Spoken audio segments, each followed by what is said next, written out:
Self-trust is the basis for self-love. And we don't talk about this very often because we're like, oh, you should love yourself. You should be able to look in the mirror and say that you love yourself. We do affirmations, all these things. And then we're like, why isn't this working? Liz, thank you for coming. 100 ways to change your life. One of my life mottos is never be the one to say no to yourself. If you have a dream, go for that dream. And if the world redirects you, that's great information to have. We build our self-trust by making promises to ourselves that we can keep. And that's going to build you that really stable foundation onto which you can build your best life. I'm Radhi Devlukia, and on my podcast, A Really Good Cry, we embrace the real, the messy, and the beautiful, providing a space for raw, unfiltered conversations that celebrate vulnerability and allow you to tune in to learn, connect, and find comfort together. Thank you so much. I have my little cards here, as you can see, because I have so much to talk to you about. But Liz, thank you for coming. Honestly, I just have to tell you first that reading your book, 100 Ways to Change Your Life, honestly felt like it changed my life a little day at a time as I was reading it.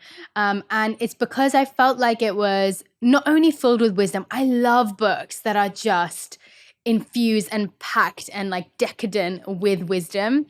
And I felt like you've done such an incredible job of bringing not only wisdom that feels, okay, cool, we've got clinical studies and we've got this and we've got all the information, but then what you've done because of your own personal experience is bring it to life through your experience. And I thought that was what was really beautiful because it feels so practical. And even though 100 ways seems like a lot, they're all such easy, useful, easy to implement things that you can do throughout your day that don't feel overwhelming. So thank you so much for creating this book because I think it's going to help so many people. And who doesn't want to live a better life? Like there's nobody in the world who doesn't want to live a better life. And I think that all the changes that you have recommended in this honestly feel like they could do wonders for so many people. So well, thank you. I received that so much and I really appreciate that, especially coming from you. And 100 does feel like a lot, but I definitely don't intend somebody to pick up the book and be like, I'm going to change all these 100 things. I really wanted it to be a resource that people would come back to at different points in their life. They would leave it out on their table. And when they were feeling a little bit lonely, maybe one week, they'd pick up the section about how to up-level your friendships. If they're having gut troubles, they could turn to that section. I wanted it to be a long-term resource and pack in, I always say, the value of 50 books in one book. I totally felt that when I was reading it because I also think it's one of those books where you feel like you can pick it up and have a gap and then pick it up and have a gap. And even if you don't make it through the whole book at the beginning. You don't need to read it straight through. No, I would be like, I would maybe have a chapter, a section every couple of days and you feel like you've got so much from it just from reading. And I actually love how small the chapters are because they feel so bite-sized and so manageable. So even if someone's trying to get into reading, for example. For sure. It's such a great way of doing that. Well, and I like it as an alternative to picking up our phone in the little moments. Like when your pasta water is boiling, you can pick up the book, you can read a chapter. You feel so much better than just spending that time scrolling on social media, which I know is so many of our defaults, including my own. Oh yeah, me too. So I want to start off because I already feel like I know you so well through reading your book. But for anybody who's listening and doesn't know your journey, you're someone who's gone from being, is it agoraphobic? Agoraphobic. Yeah. You might say it different though in England. No, it's probably, you're right. I wasn't calling it that when I was living there. And I'm like, how would my British friends say it? But you said agoraphobic. Yeah. So you've gone from being agoraphobic, which from what I understand is somebody who couldn't even leave the house or couldn't leave your room, to being someone now who is traveling the world and sharing all this incredible wisdom with people. And you did that through yourself, like you created it for yourself. So just share a little bit about yourself and how you got to where you are now. Yes, thank you for asking. And I won't shut up about that journey. Sometimes I'm like, am I over talking about this period in my life? But when I was in that period of my life, all I wanted was to hear stories of other people who had been where I was, who were thriving, who were living successful lives. Yes. I would Google every celebrity who ever had anxiety and be like, oh, well, they had anxiety and look at them on this talk show now. And it would make me feel so much hope. So I won't shut up about the fact that at one point I would have panic attacks literally whenever I got out of bed. I would have panic attacks when I went downstairs. I would abandon my shopping cart at the grocery store because I was having a panic attack and I needed to run home. And when I was in that period, when I was having this really, really extreme anxiety, I'd already been a journalist for a decade at that point. So I relied on the only tools that I really knew how to do, which was talking to experts, trying to figure out what they Wow. recommended doing. And so I emailed these people that I had absolutely no right to email. I emailed like the head of neuroscience at Stanford. I emailed a psychiatrist at Harvard, and 95% of them did not write back because they were like, Wow. why are you bothering me? But one of my life mottos is never be the one to say no to yourself. There's a tip in the book about never being the one to Yes. say no to yourself. It's what I've shared online, and it's so rewarding because people will tell me they'll never be the one to say no to themselves stories. They'll be like, I didn't think I could get a raise, but then I was like, I'm going to not say no to myself. I'm going to let my boss say no to me. And then they get a raise, they get a partner, they get a house, they get dream jobs, all of these That's things. such a good motto. Oh, it's the thing is, the world will sometimes say no to you. This is not a carte blanche to do anything that you want, get anything that you want in the world. But you should be your own biggest cheerleader. You should not be the one saying no to yourself. So you should, if you have a dream, go for that dream. And if the world redirects you, that's great information to have. But then again, you are on your own side. So I never be the one to say no to myself. I emailed all these people, and the 5% that did write back really gave me a different understanding of what was happening in my brain, what was happening in my body, and these little tools that I could begin to use to feel better. Yes. So I started to piece together like, what's one tiny thing I could do? And then another tiny thing, and then another tiny thing. And I don't want to say I'm healed. I actually think it's really important to say I still struggle with anxiety. Yeah. But like you said, I'm living a life that feels big and exciting and like myself again. And that feels really, really good. Amazing. I feel that from you too. When I came on your podcast, I honestly felt that I loved how inquisitive you were and how your zest for life was so apparent. Like you really want to learn. And I think that's such a big part of creating a life that you love is the zest for life, right? Like is the curiosity, the inquisitiveness, the feeling of knowing that there is so much more to learn and to grow. And I think if you don't lose that, there's always a place that you can go. Like there's always a journey left to be had. I completely agree. I always say that curiosity is my superpower. And it really is. People will ask me like, oh, how are you good at hosting a podcast? What are your best tips? Whatever. And I'm like, be genuinely interested in the people that you're interviewing, because I so am. I want to know every little part of their story and what they've learned and the advice that they have to give and all of these things. And I'm so fascinated by human beings. And I feel so lucky that my job is to sit down with them and get into their brains for a little bit. Yeah, you do it so well. And it feels like it comes from such a genuine place. Thank you. Now, obviously, there are 100 things in this book and so much more. So I thought I'd pick out a few bits that I really benefited from and I thought maybe would also resonate with the community. So the first thing is I just love the first thing I read, which was defining your best life. Because I think when it comes to our life, we either can be somebody who allows life to happen to us and we feel like we are on a journey that we're not in control of, which, you know, partly we are, but we can also choose to be an observer or a participant. And so I loved that you even started with that because it made me question like, what is my version of my best life? And I don't know whether we often sit and even think about that. And the first thing you spoke about was above all, suffer less. And I love how short and simple you keep it, but it makes you think so deeply. So I picked out that because I feel like we are so used to thinking about, you know, our physical pains. Like our physical pains are so apparent to us, right? Like, oh, I've got a shoulder ache or my head's hurting or I'm feeling sick, you know, whatever it is, we feel our physical pain a lot. What we're not used to doing is tuning into our mental, emotional and spiritual pain, our vacancy inside. And so what are your tips and what did you learn about this and how to actually do that, to like suffer less, but also tune into ourselves to know what suffering we're actually going through? I'll answer that in a second, but I want to roll back to something that you just said because I found it so interesting, the idea of being an active participant in your life. And it's something that I'm thinking about a lot lately because I am a huge fan of like, what do I want my life to be and trying to create the life that I want. But also I think that can veer into a sense of wanting control over things that you don't actually have control over. Yeah. And I experienced this really recently. I have a bunch of friends who work in the tech world and I was like, oh, their jobs are so stable. They're so good. And I'm doing this thing where if the algorithm turns against me at any point or people stop listening, like I can't do this job anymore. And I felt like they had a degree of certainty that I didn't have. And I was really, really jealous of them. And then these huge tech layoffs happened. And all of a sudden their jobs felt incredibly uncertain. And it was this little minor example in my life that shifted my entire perspective that instead of trying to control everything and make everything certain, which I was expending so much energy doing, Yeah. I needed to expend that same energy becoming comfortable with uncertainty. So I do think there's an interesting balance of being in the driver's seat of your life, but also becoming comfortable with the things that are out of your control. Definitely. And I think that's a really beautiful practice and something that I've been working on a lot recently. love that. So wanted to touch on that. In terms of above all, suffer less.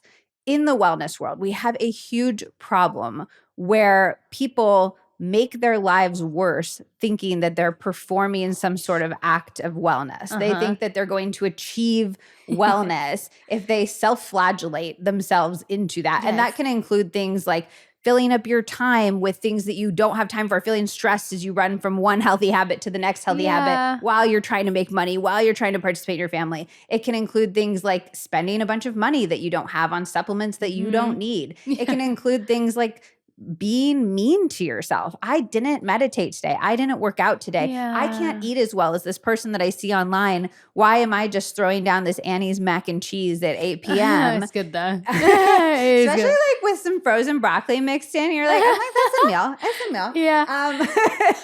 And there's so many ways that we act like we're being well, but in fact, we're making our life worse. And one of my mottos is that wellness is a tool. And the second that wellness is making your life worse, it's no longer wellness, because our goal, again, is to live our best lives, to feel our best now and to feel our best later. So if we're sacrificing one of those two things, then we're not actually being well, even if it's cloaked in essentially a capitalistic ideal of what wellness is. Yes. I can definitely resonate with that. You know, when you think about workouts, it's like you see all these intense workouts that if you're not aching and if you're not, in pain after your workout, you haven't worked hard enough. And then, when you're thinking about eating well, it's like, the way that people think about it is, I have to starve to look good, like to look good and to feel good.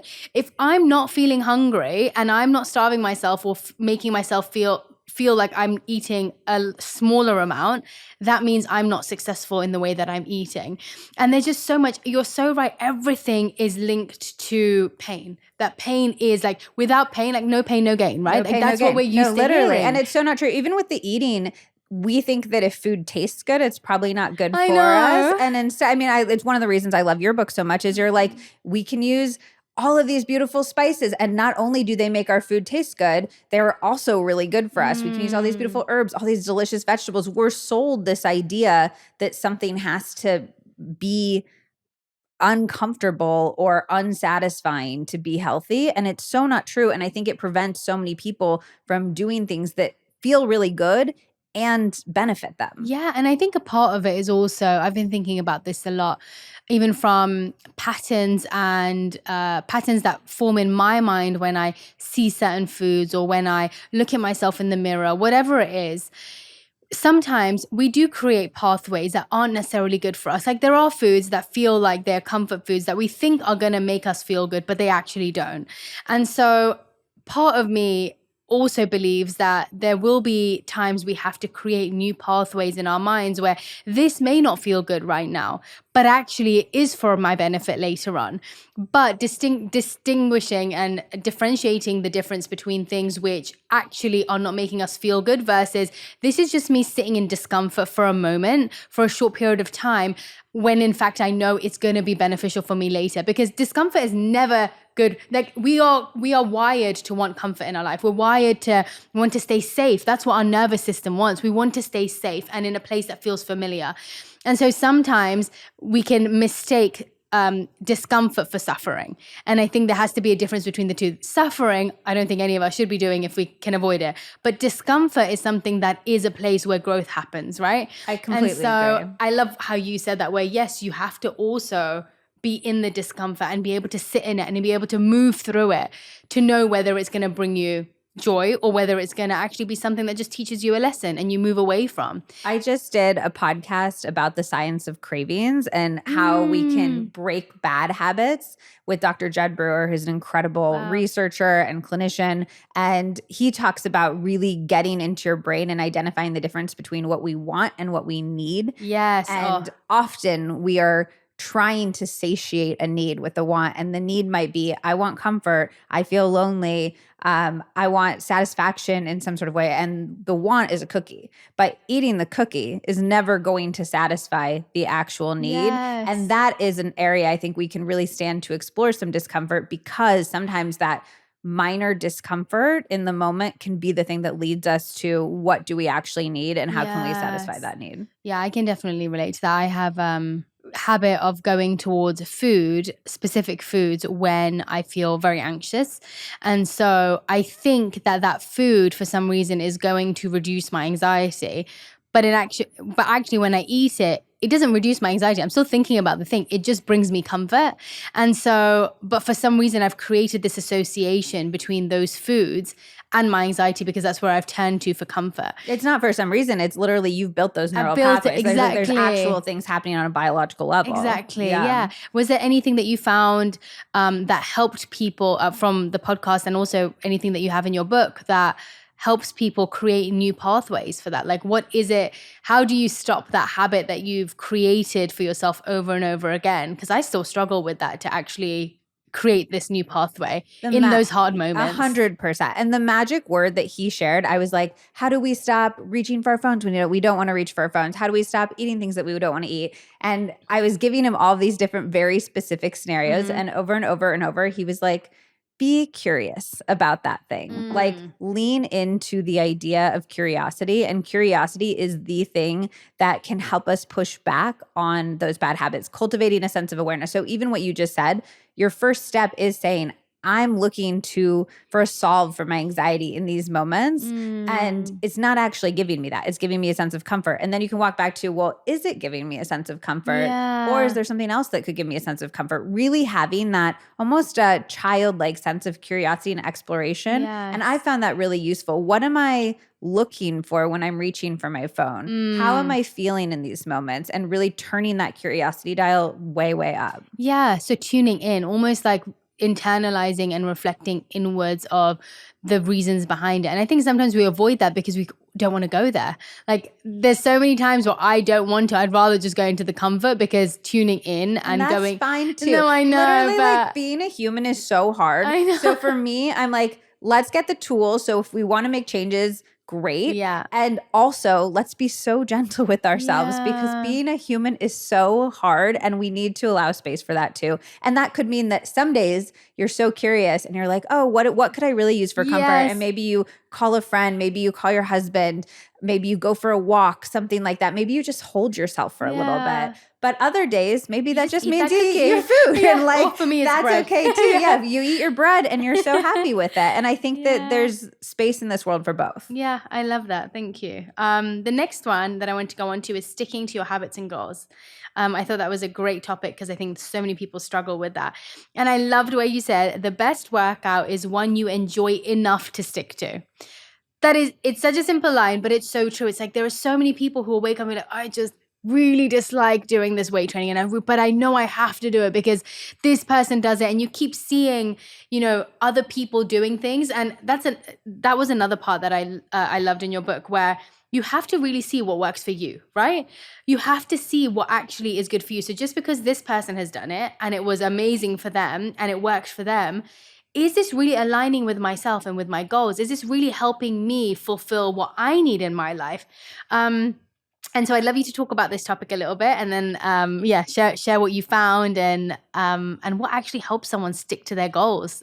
Yeah, so there's some really great tools for that. And I will say, to the point of knowing what you need, I had a cancer researcher on the podcast recently, and I was trying to be like, what's the best diet for cancer? And he's like, honestly, the more we find out about this, the more we realize there's a different best diet for everybody. Our physiology is different. Our genetics are different. The way that our cells are literally functioning on day to day, our environmental exposures are different. There are so many different things. And so that's when he was like, we get this data from people who are like, oh, this diet's the best, this diet, so I ate this and this happened. And all of those things could be true simply because things are working differently in their body, which is why I think it is so important to tune out the social media a little bit, take it all as information, try stuff out, and then see what actually sticks with you. There's some really fun tools though for sticking to your habits. Commitment devices is one of my absolute favorite ones. It's from the research of Dr. Katie Melkman, who's from Wharton. And it's essentially coming up with ways to force yourself to stick to habits because we're very quick to let ourselves down. Yeah. We're the first. And do I wish that wasn't true? Absolutely. Is it true? Yes. So when you add on these little things that make something sticky because you are letting yourself down in a different way, which I'll get into in a second, or you're letting somebody else down, you're so much more likely to stick to the habit. So that can look like a financial loss for you. If you sign up for a class that you prepay in advance, you can't get that money back. She has some great research where she talks about how people who won't go on vacation, if you get them to prepay for a vacation that's non-refundable, they'll actually take their vacation days, which is a huge problem in the US. There's so many people who don't take their vacation days despite so much research showing it makes you better at work, it makes you better at home, all these things. So sign up for a prepaid vacation that you can't get a refund on, but you can also do commitment devices with other people. So if you have a friend that you always do a walk with, you're not going to let down that friend, even if you would let down yourself. Whatever your habit is, if you can either find a way to do it with another person. My whole cookbook was called Healthier Together because I believe in the power of people doing things together. There's so much science to support it. But either find somebody else to do it with or find somebody to hold you accountable because, again, we're so much less likely to let somebody else down. That's true. I remember when I was working as a dietitian and I would do an elderly clinic, and it was so interesting because the people who would come in who had lost their partners had no desire. They used to love food and would be, this is usually when they're a bit malnourished. And so I would be trying to help them, put on some weight and gain some, get some better nutrition in them. And they would have such a love for food and they used to love it. And then as soon as they lost their partner, they lost the desire to cook. They lost the desire to eat. They were just not interested. And community and being part of something and having somebody that helps to encourage you and be around you and just feel that love and support, it affects everything. Oh, it affects everything. And so what did you tell them to do? How did you help? Well, there were lots of wonderful community centers that had been created in our area. And so like my mum set one actually for elderly people who spoke my native language, which is Gujarati, because my grandma didn't speak English. And so what she did for them was create every single Friday, I think every single Tuesday, all these cute old like Indian women would get together and they'd sing together and they'd eat together, and it would really uplift them for the rest of their week, because some people don't even have other family members to like spend time with, and that would be sometimes their only interaction.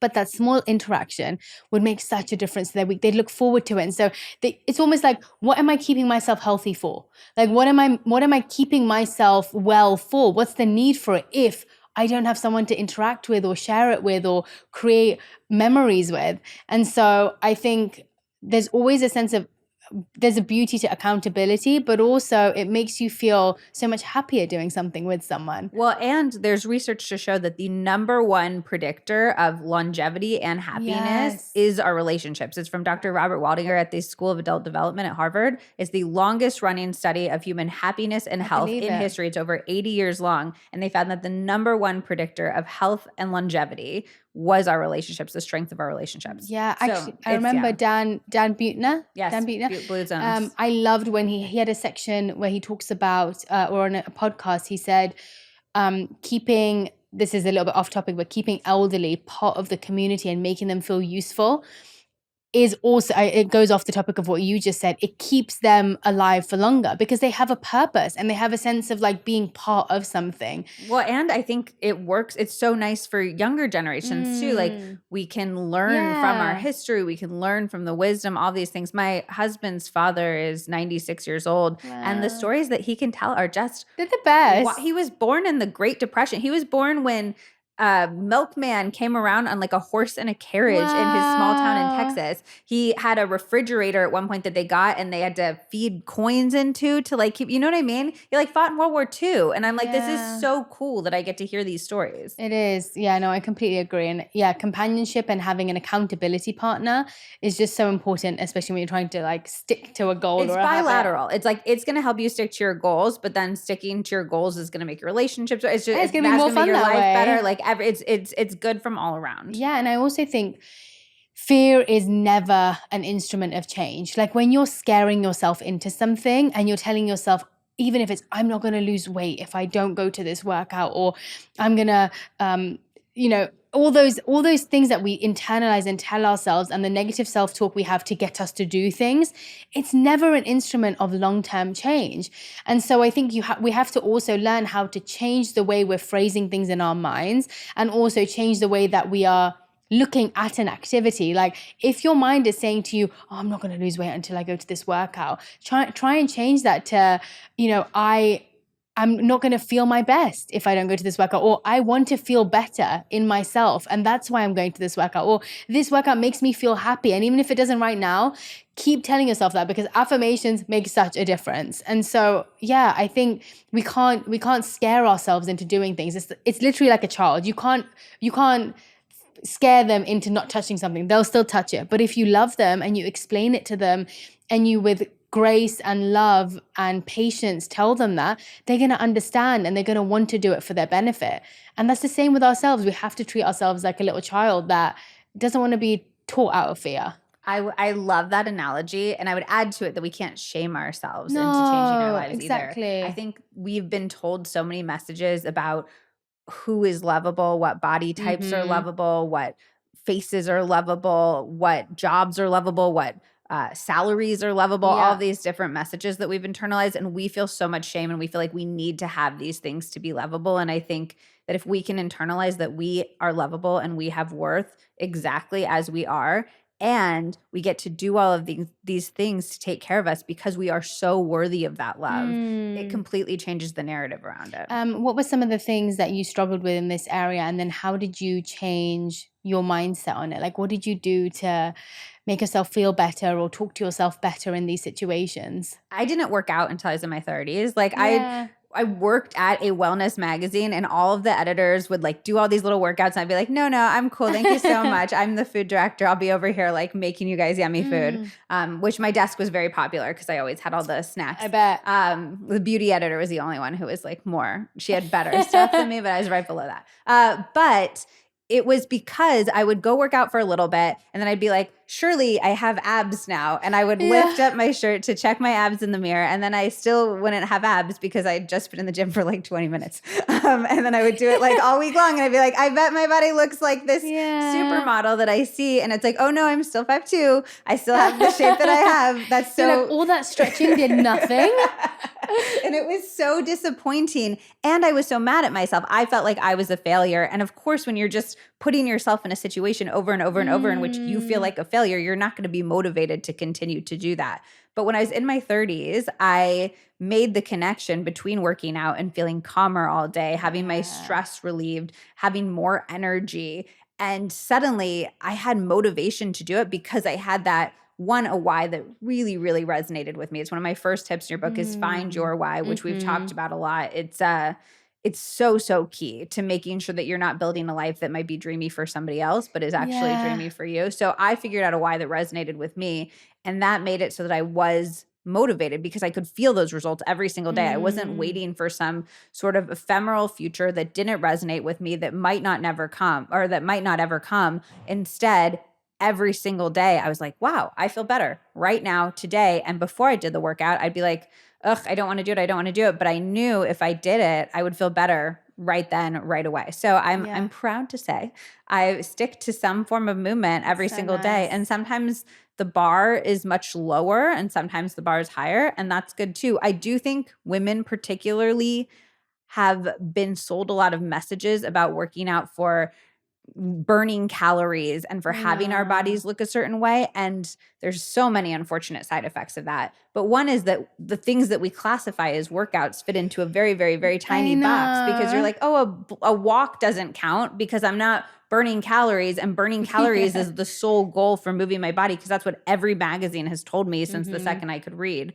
And widening my definition of moving for my mental health to feel the way I want to feel, to live as long as I can, to feel happier, has extended what workouts I can do. I can do yoga. I can do walks. I can dance around to a Taylor Swift song. I can lift weights sometimes too. I can do Pilates. I can do all of these things, and they all count because my definition of what counts has broadened. Yeah, I think even the way that you think you have to, now it's even crazy. I feel even the way that you think you have to look when you do a specific workout. Oh, don't has get me changed, started on you it. know? It's like, it's wild. I And do not wear cute workout like, outfits. I wear like let's bring back the baggy sweatpants. t-shirts, okay? Yes, the baggy t-shirts and the sweats that you would never wear out.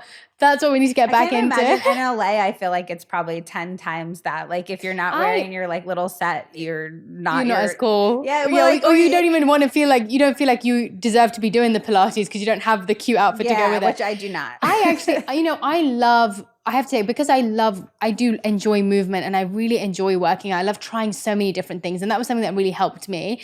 It was just trying out as many things as possible to see what I actually love doing. I tried roller skating. I tried trampoline. I've got a trampoline in the back. I tried trampolining. Like a big one or a little baby? The little ones, yeah. Those are so good for your like lymphatic system. Yeah, they're amazing. And just shaking everything out. Like it really helps every time I'm feeling a bit sluggish in the morning or feeling a bit stuck and stagnant. And it has that like childlike sense of play. It does. I'm like, it's really fun. Yeah. So I tried out so many different things, and that really helped for me to break out of the narrative of what working out should look like. But at the same time, I actually realized what a big part of getting myself to go work out was having some really cute clothes to do it in. And so I felt like there was a good balance of it, of actually having an outfit, just like you have outfits to go to work, or you put on an outfit. A uniform, yeah. Or I'll get dressed to go out to see my friends, or I'll get dressed to, get onto camera. And there was a part that made me feel excited that I have a section in my wardrobe of clothing that is specific to when I choose to move my body and work out and associate that with good feelings. And so I think there's the one extreme, but then there's also that feeling of, oh, I actually love waking up, putting on my workout outfits, because I know that sets me in the mindset and the mood to get my body going and makes me feel happy and energized. Well, and I think the secret is figuring out what is going to motivate you. Exactly. So if it's going to motivate you to make it so you can literally roll out of your bed and do some movement on the ground next to your bed in your sweatpants, amazing. If putting on an outfit and making yourself feel, a little glam, a little uniformed up is going to motivate you, that's amazing too. Totally. It's all such a personal experience. Yeah. This was another quote that I loved and I wanted to share it. You said, instead of hating the way your cellulite looks at the gym and pushing your limits on the ways to try to hate yourself into a body you love, focus on how strong your body feels. How do you want to use the strength you're creating? And I just love that because it's so true. Especially the part where you say, when you try to hate yourself into a body you love. And that's literally what we've been talking about. You end up telling yourself all these horrible things just to try and get yourself into a body you love. But by that point, you said so many terrible things to yourself that even when you potentially get that body that you've been desiring and craving, you've poured so much hate into yourself that you can't even see yourself in that way anymore. 100%. And so it ends up kind of being this vicious cycle, doesn't it? 100%. One of my mantras, if we're sharing all the mantras here, is your body is for living, not looking. And that has been so helpful for me. And I just did a podcast with Dr. Lindsay Kite, she has her PhD around how we perceive our bodies and all these different things. And she took it a step further, which is not only have a mantra like that, but also in those moments where you're feeling caught up in your body being for looking. Maybe you're trying on clothes and you're not liking how they look and you're self-berating because of that. Maybe you're just feeling bad about how you look in some way. Go live in your body in those moments instead. Yes. Go jump on your trampoline. Go put on a song and dance to it. Go make out with your partner. Go figure out a way to get into the experience of living in your body. And I find that really, really helpful. But just the mantra alone, my body is for living, not looking. I do not exist to be perceived. I exist to live a full, rich, exciting, satisfying life has been incredibly helpful for me. Yeah, me and Jay were talking about this when we were on our retreat in India, and it's so easy to get into the bodily mindset from the moment you wake up, because you brush your teeth, you're looking at yourself in the mirror. You get ready, you're looking at yourself in the mirror from the moment we wake up. And so, I constantly now every morning I'm waking up and I'm saying, I'm not this body, I'm a spirit soul. Like that's what I keep telling myself. Before I even look in the mirror, I keep reminding myself like, I'm here to like be an instrument. I'm here to be a vessel. I have a physical body, but I am not this physical body. And even just saying that to myself from the moment I wake up, I look at myself in the mirror and I see myself a little bit differently. Yeah, I might see bits like, oh, I've got this spot on my face, or, oh, maybe I do want to change these bits about myself. But I don't get bogged down in living from the perspective of my body. And it really changes everything. It changes my interactions with people. It changes how I view other people. And it allows me, if I'm seeing myself as the soul and not this physical body, it allows me to also see other people in that way. Because what you are feeling about yourself or how you're treating yourself is also how your energy is going to be perceived to other people.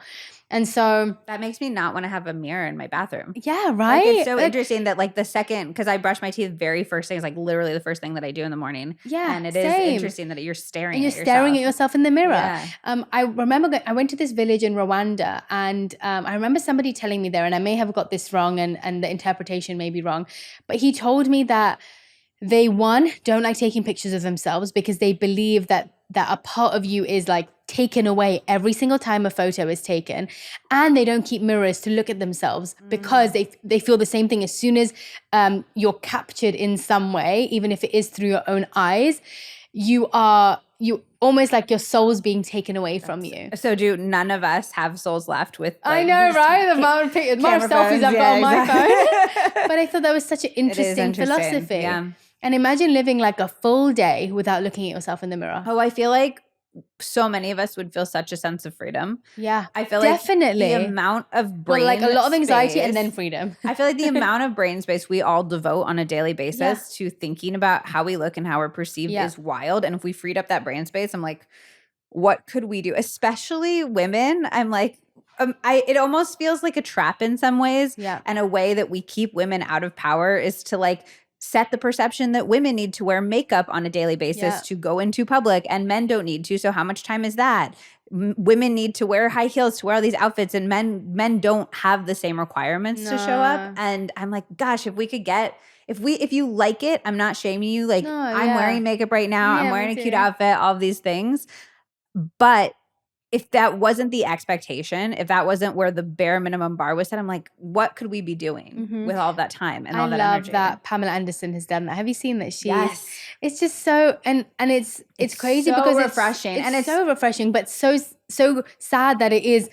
She's probably one of the only her and Alicia Keys are probably two of the only people I can really think. That it's like headline news. That's what I mean. It's become such a big thing that it's like she's if a man, nobody's like George Clooney is not came wearing, out without any makeup. Yeah, exactly. And came out without a beard. And it's also interesting if you start to look at like magazines, the men's magazine covers that like they have like the forehead wrinkles and like people like that sort of like grizzled look, and women airbrush within an inch of their lives. Yeah. No, it's slowly but surely, Pamela Anderson and Alicia Keys are heading the movement. Well, and it's so I also think this is another area we need to be so gentle with ourselves, because I think it's really hard to live in a world that is filled with these judgments and want to change it and then be berating yourself for participating in all of that. So I could sit here and say, oh, it's really shitty that I wear makeup, that I have hair extensions, all of these different things. Or I can say, I can be gentle with myself. I can want change. I can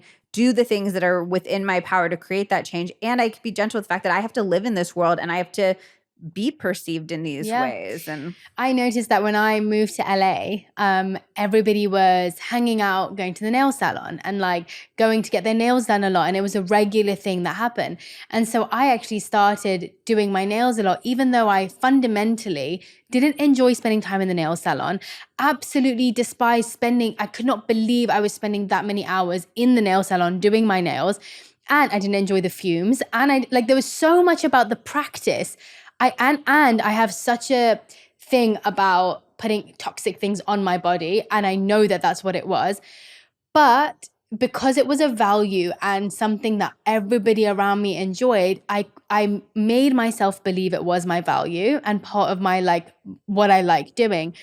And last year I just said to myself, I said, do I really, if I count up how many hours I will spend for the rest of my life doing my nails, is that something I want to do? And then going into getting them taken off. Forget about the putting them on and getting them. And this is such a minute example, but it just brought me back. I thought of that when you said, are the habits and goals that I'm doing like rooted in my values and beliefs and in my goals and in my life journey.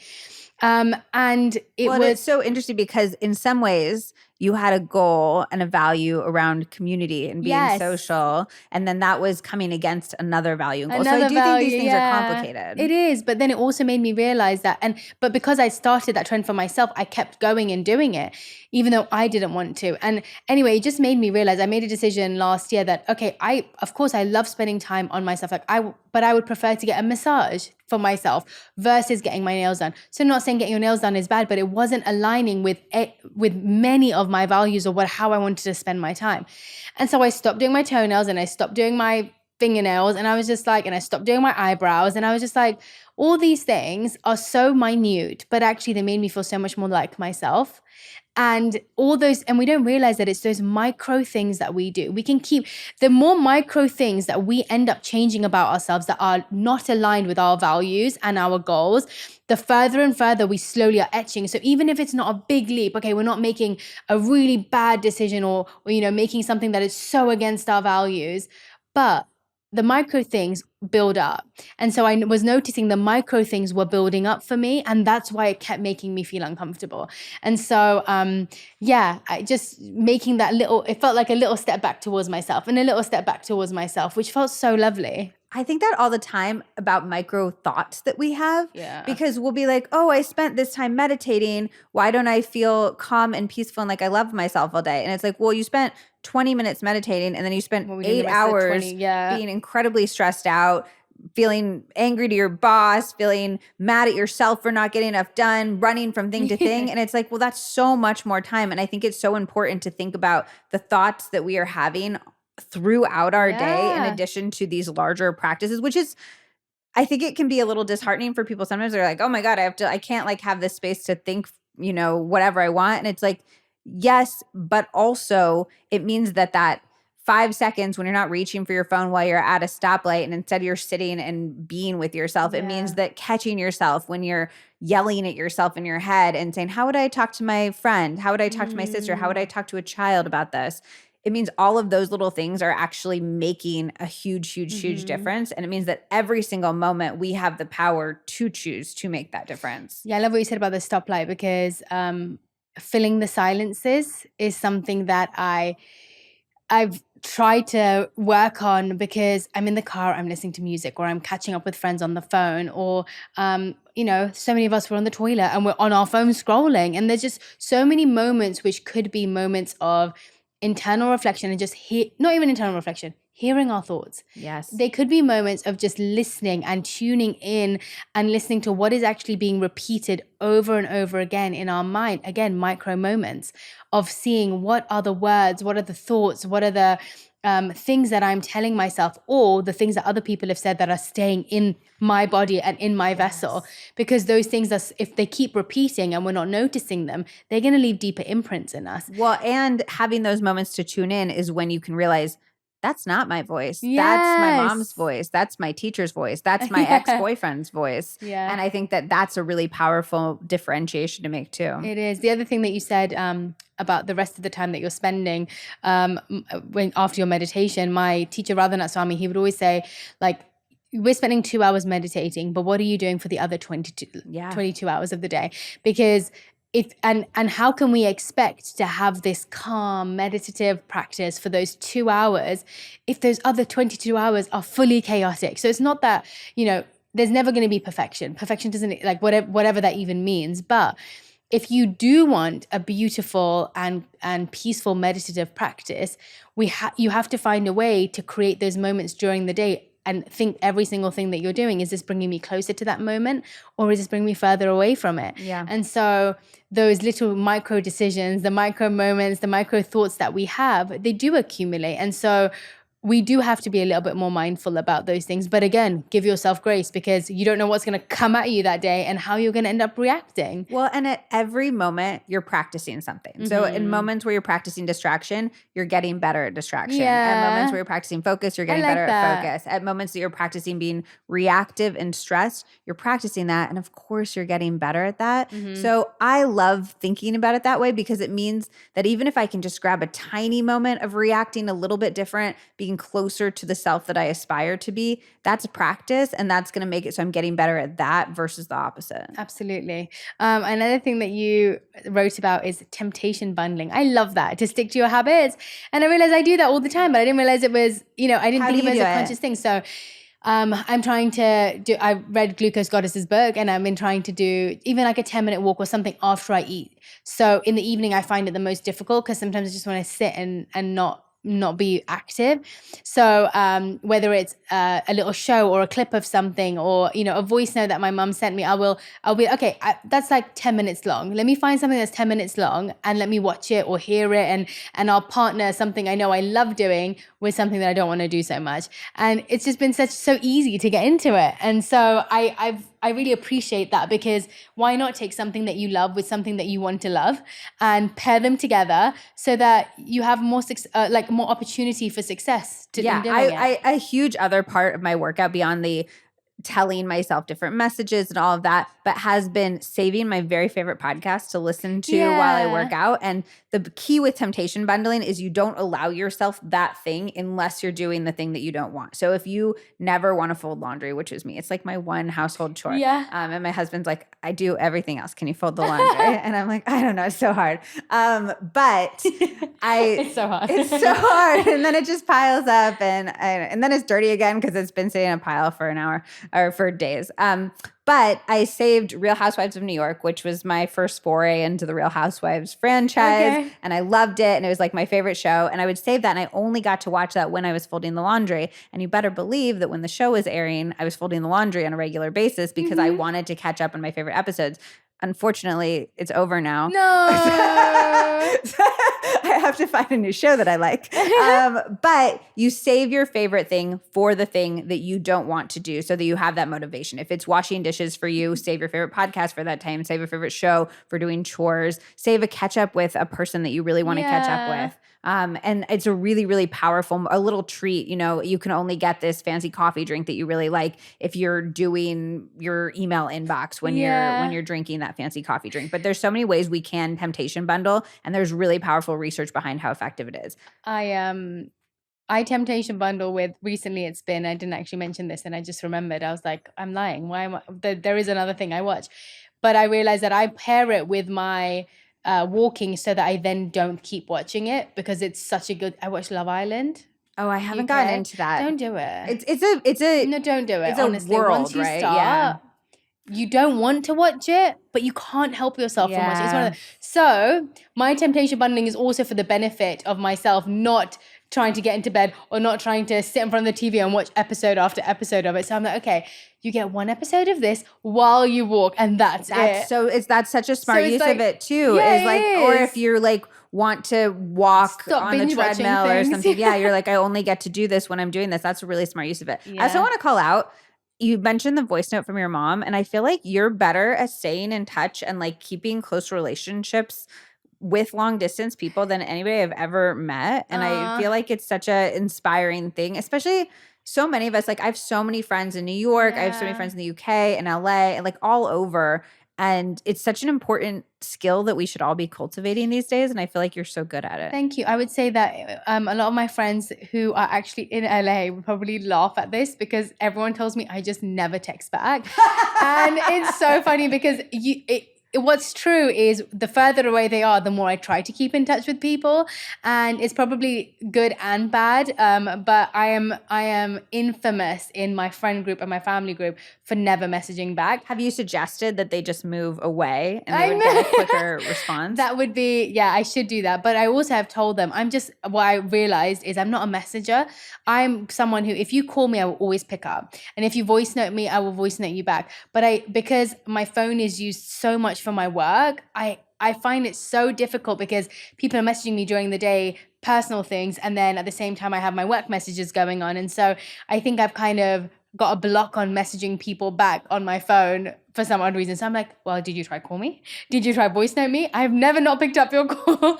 But this is going to be funny for my friends. But that's an important part of like figuring out how to stay in touch too. It's figuring out what are the ways that actually work for you that you can stick to. Voice notes for me are the way that I stay in touch with people that are long distance. You from now on. And I love it. It feels like a connection, but it feels like a connection not on demand and in the time that you can want to connect. Yeah, I'm like, I wrote you back just a month later. Yeah. I wrote you back a month later, okay? There was no time period put on this message. I am very good at keeping in touch with my immediate family, though. I talk to my mom every single day. I'll talk to my grandma if she remembers how to use her FaceTiming thing whenever I can. And the easy way I figured out with my mum, because it's the busier I got, the more she'd be like, where are you? I haven't spoken to you. And she's used to talking to me about 3 times a day minimum. And so I bundle that with whenever I'm making my meals. So if I'm making my breakfast for her, it's like her lunchtime. If I'm making my lunch, it's her dinner time. And so I kind of have tried to pick those moments, because otherwise I'm with teams and days just go by and I don't get to actually connect. Oh, yeah. Habit stacking. Yeah, habit stacking. Gosh, it's just, I love all the little one-liners you have. They're my favorite. The last thing that I loved in that section, not the last thing, but so many things in that section, was think about your death. And the reason I picked that is because I actually honestly think about my death every day, and not in a morbid way at all.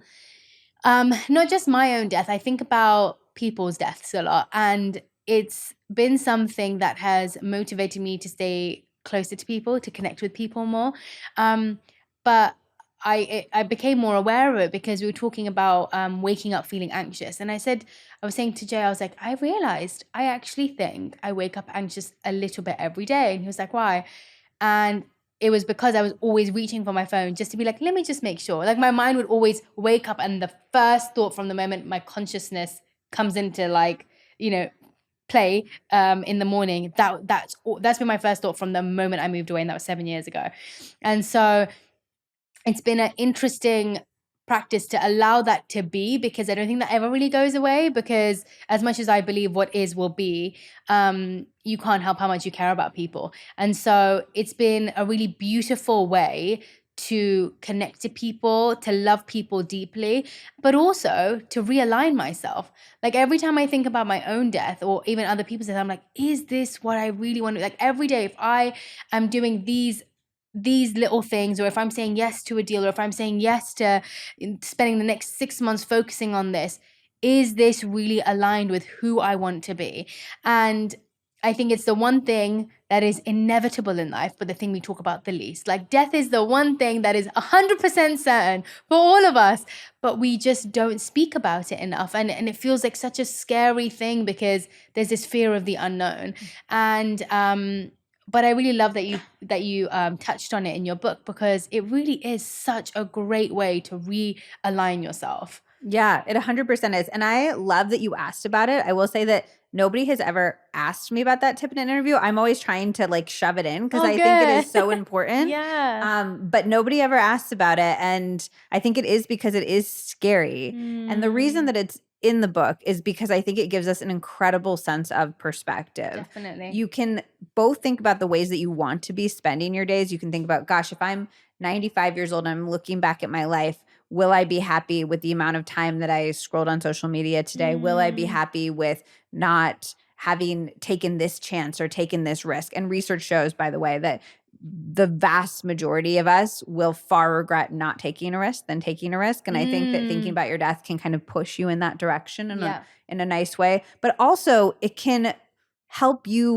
reframe the moments that you're living in your life. If you're 95 years old and you're looking back on your life, I don't think there's going to be a single person who will be like, gosh, I wish I had worried about my cellulite more at the beach and covered myself up with a towel and not like really like that was what mattered that day. Yeah. That 95-year-old is going to be like, I wish I had played with my friends. I wish I had enjoyed the feeling of the sunshine on my skin and the sand in my toes. I wish I had drinking that cool drink and really savored every single second of it and eaten a fun little snack and just enjoyed every single moment in these bodies because they are so precious. And I find that zooming out and giving ourselves that perspective can provide a lot of clarity in how we're spending our time. I love that you gave that example because I think that I've had so many moments, especially since moving to LA, where it's been like a pool moment or a sea moment, and because there's been too many people around, I felt so conscious about like running into the sea or and that became such a normal thing for me of not participating in something because of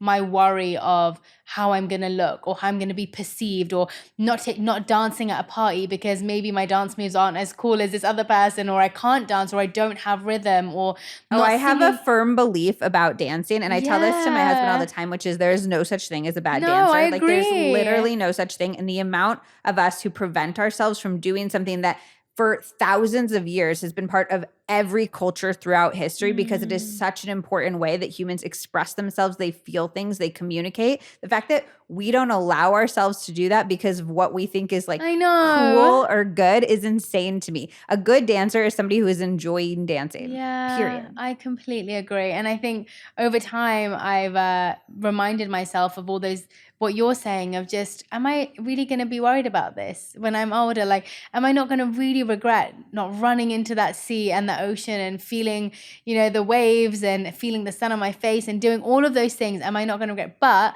you really have to remind yourself of that. do. Otherwise, And it it's a feels daily so practice. serious in the moment. Yeah, it does. And I do think every time we have the opportunity to dance that we don't dance, we will regret it. I agree. We my team, we started every Friday, me and the two girls on my team, we would put on this one song, and I'm like, okay, we have to do a little dance party to like song. It's called Dumpling, and it's the Dumpling remix, Stylo G and Sean Paul and Spice. Ready? Wait for the B.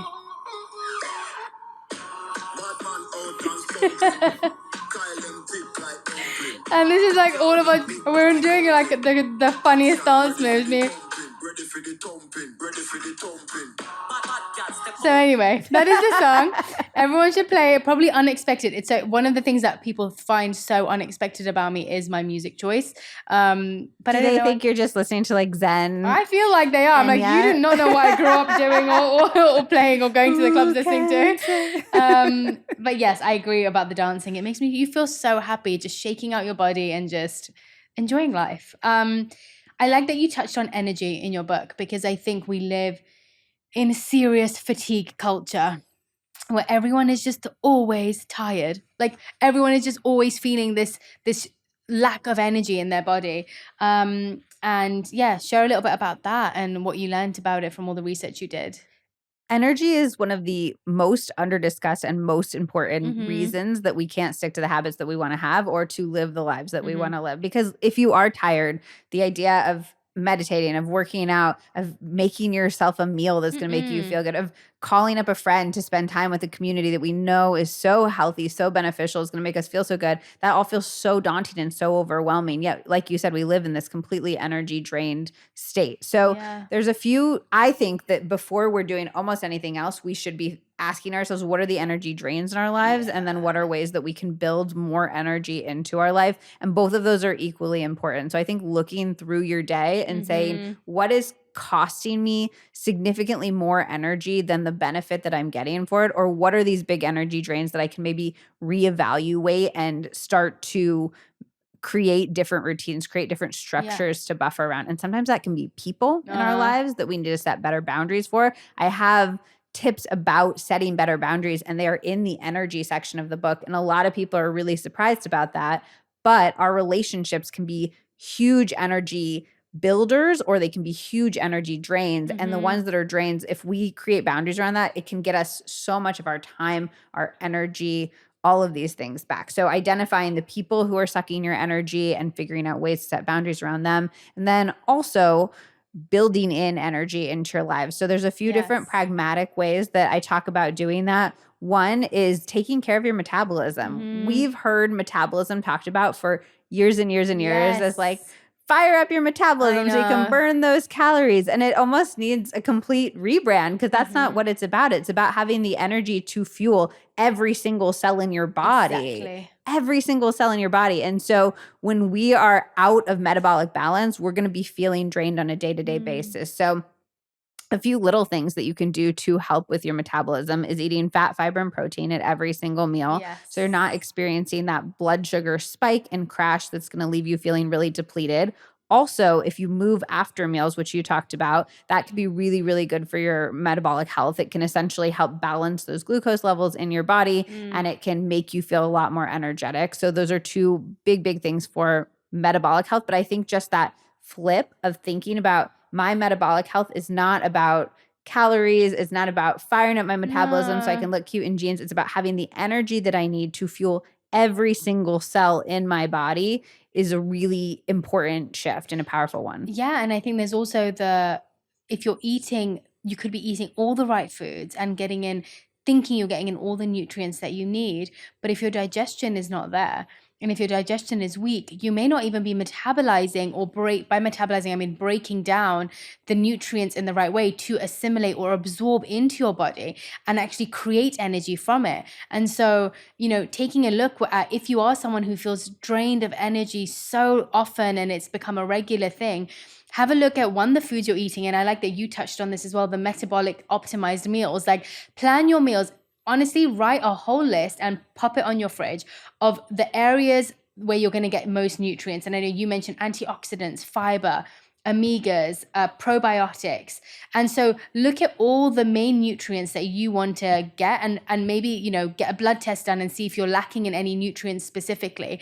But if you're not, and you just want to create a balanced meal, I recommend writing down all the main nutrient areas that you want to have on your plate. Write down all the places where you can find them, and then create your shopping list around these, and then create your meal around these. So you pick one from each category and you create your meal just around that. And it can be as simple as that. Or you find 3 or 4 foods that, or ingredients that you want to include every week that are different, that just allow you to have variety. Because nutrients, the way that nature works is all the different colors and all the different textures that exist provide something different. And so if you're also someone having the same thing over and over again, make your diet diverse. Like, Taste the Rainbow is a medical recommendation. No, there's great research behind that. So you're like, we need to be able to assimilate our nutrients, and that's happening because of our microbiome. That's happening because of the bacteria in our gut. And the American Gut Project was the greatest research study that we have done to date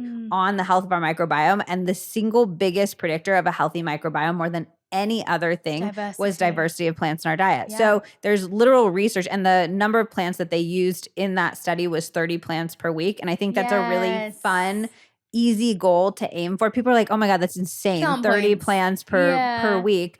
But it's not. If you make a pesto, you have like basil, you have nuts, a nut, you have garlic, you have lemon, you have olive oil. You're already up to like 5, 6, 7 plants right there. You can make that ahead of time, freeze it, put it in your scrambled eggs, put it on your pasta, add some peas to your pasta. That's another plant. There's so many ways that we can add these plants in. And again, the research really backs up that diversity is so much more important than any specific superfood. The superfood stuff is just branding and marketing. Yeah. Have those 30, have 30 of your favorite fruits, vegetables, nuts, seeds, good fats, have them all written down so you just know where you're going to get your nutrition. Yeah, I love the idea. I haven't done that before, where I list out my favorites and then almost check off throughout the week if I'm getting them. I like also, that. You get a little bit of happiness every time you check something off. I always love that. I love checking things off. I think those little micro rewards, building in our micro rewards into our lives, are so important. I think that's also important for goal setting. You don't want just the larger goal. You want the little goals, the bite-sized goals that you can check off, that you can achieve, that you can feel a sense of satisfaction. I love doing that. Another thing about energy is, this was a good sentence. No is a complete sentence. Just no. Yes. That's it. Yeah, that's a boundary one. It's a boundary one. Yeah. And what you said about energy drainers, being people, I also think sometimes, and I love thinking about my life in this way, in my relationships, where there's always going to be people who you are giving to and people who you are taking from. I feel like that is also how, as a human, we're able to give back and we're also able to receive from. And obviously there's a difference if someone is fully taking advantage of that. But I think you need to make sure you are clear about the people you are pouring into and the capacity you have for that. Because I noticed I was someone who always overgave. And by that, I mean, I think giving should never feel like a negative feeling. And so as soon as you notice that your giving is starting to feel you're starting to feel resentful or used or abused in the situation where you are giving, you need to peel it back and say, okay, I'm actually okay giving up till this point, and then I start feeling sour about it, because then it's not giving. And so you have to create those boundaries of realizing what feels comfortable to give, but then also know the people that are pouring into you, that you have, that are giving to you. And because sometimes the people you're giving to aren't going to be the same people giving back to you. And that was a really important lesson I had to learn, where my position in their life is to be the giver, and the position of me in this person's life is for them to give a little bit more to me. Like my mom will always be the person that's giving more to me than I am to her. And it's almost physically impossible for me to pay back all the things she's given to me. But then I can also give to my friend who doesn't necessarily have a great relationship with her mom, and I can be the person who's giving to her in that way.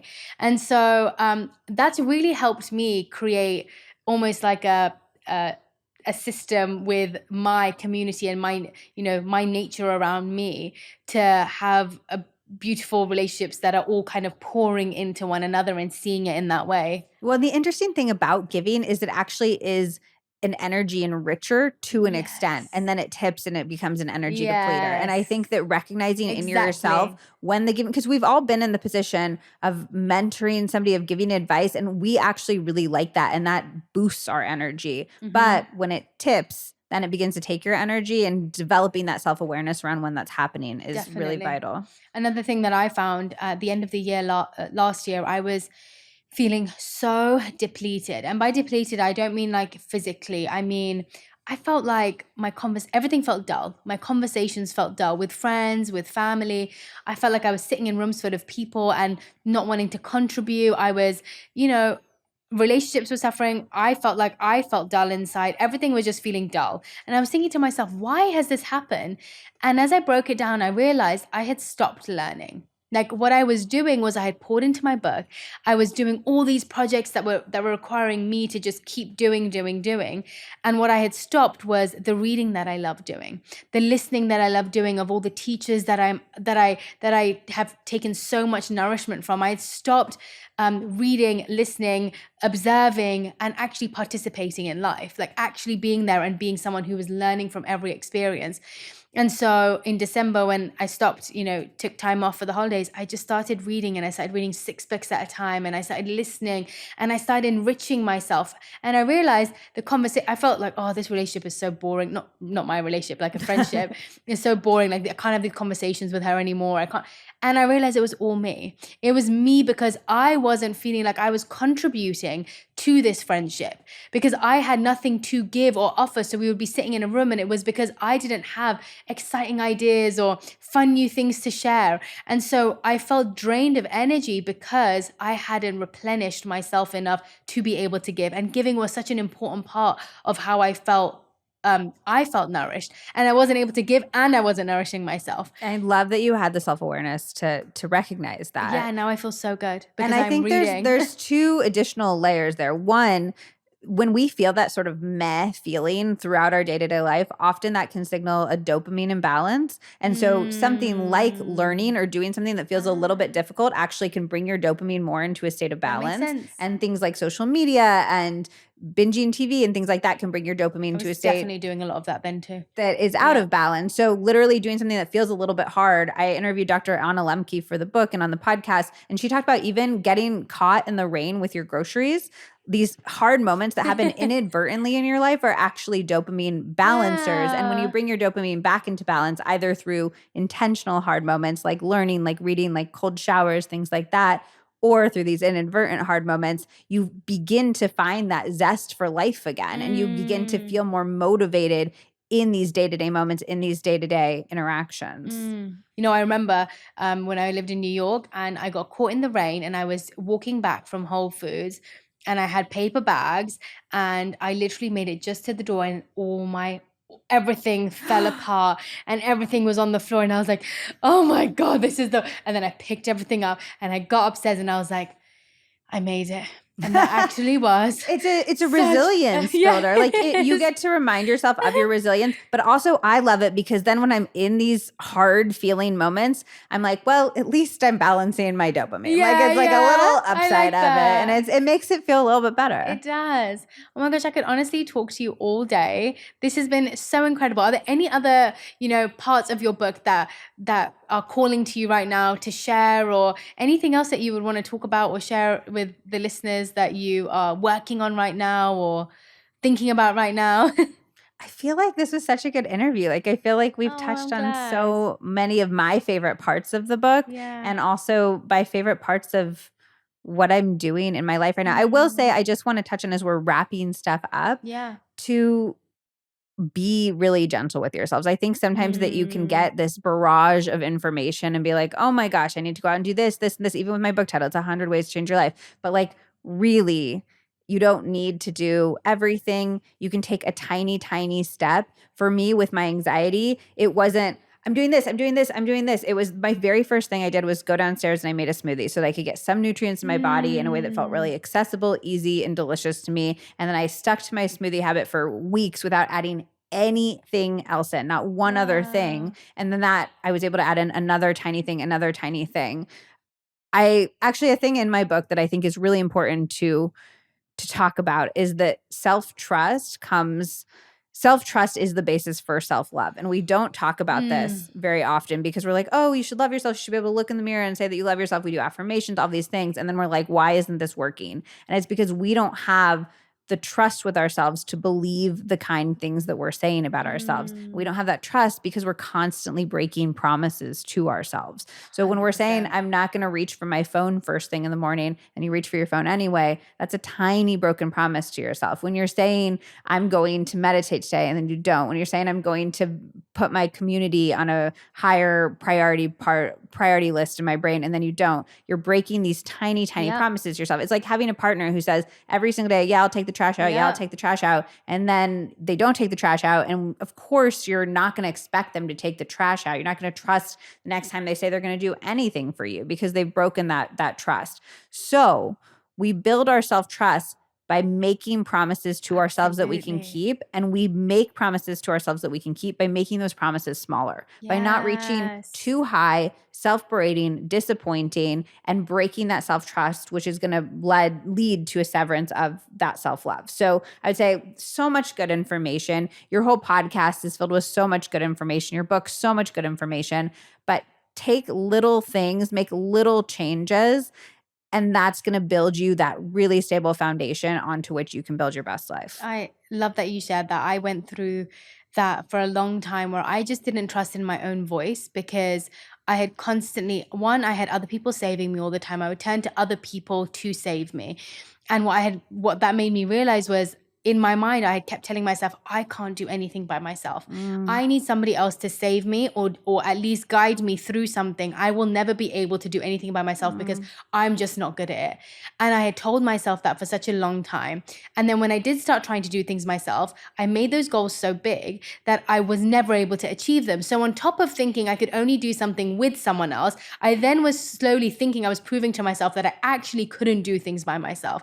And so other people's voices became stronger. I literally, silenced mine so strongly that I couldn't even hear my own voice, that everybody else's voice was mine. And I did not believe in my own voice or my own abilities because I kept breaking these promises that I was making to myself over and over and over again. And it's exactly that. I then felt like I had such low self-esteem based on what I was doing to myself. It actually wasn't what other people were saying to me. And what it made me realize was no matter what other people were saying to me, because I felt a certain way about myself, it made absolutely no difference. So I was going into friendships and they would be like, they would start talking to me about things, whether it was finance or whether it was business stuff or whether it was a lot of things. And I would say, I'm not really a good person to talk to about that stuff. I'm not really good at it. And so I kept saying that. And what it made me realize, what it created all these friendships where they actually wouldn't want to turn to me for things. And I thought, why is that? And I realized it's because that's the energy I'm putting out. I kept telling people, I'm not good at this.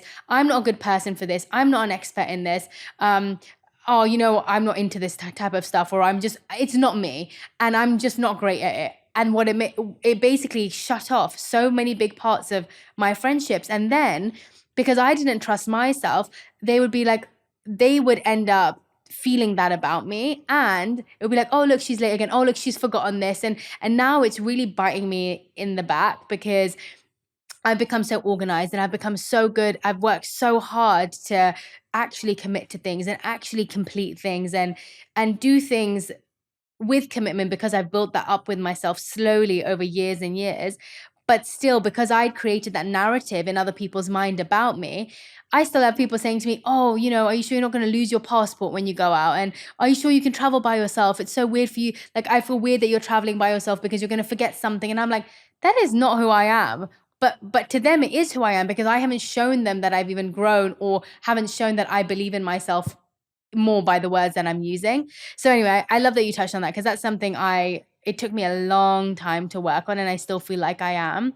But I created this narrative in other people's minds about me. But that's why it's so important to not only allow ourselves to grow and change, but to allow the people that we love to grow and change too. Yeah. And to constantly be checking in, because people are changing, even as little as like, do you still not like watching this type of TV show? Are you still interested or not interested in this activity? We trap the people that we love into boxes while trying to evolve so much ourselves. And I think we're doing our relationships our disservice. We're doing the people we love a disservice. So I would say to you, keep showing up as the person that you put the work into being. But also, I think the people that you love need to create that space. Even if you tell them like, I'm growing, I'm changing, I'm evolving. I'm not that person anymore. I think it's really important to have people see us in the way that we want to be seen, to have people reflect the version of us that we're trying to be back at us. Yeah, no, I agree. That's definitely something I'm working on. But thank you.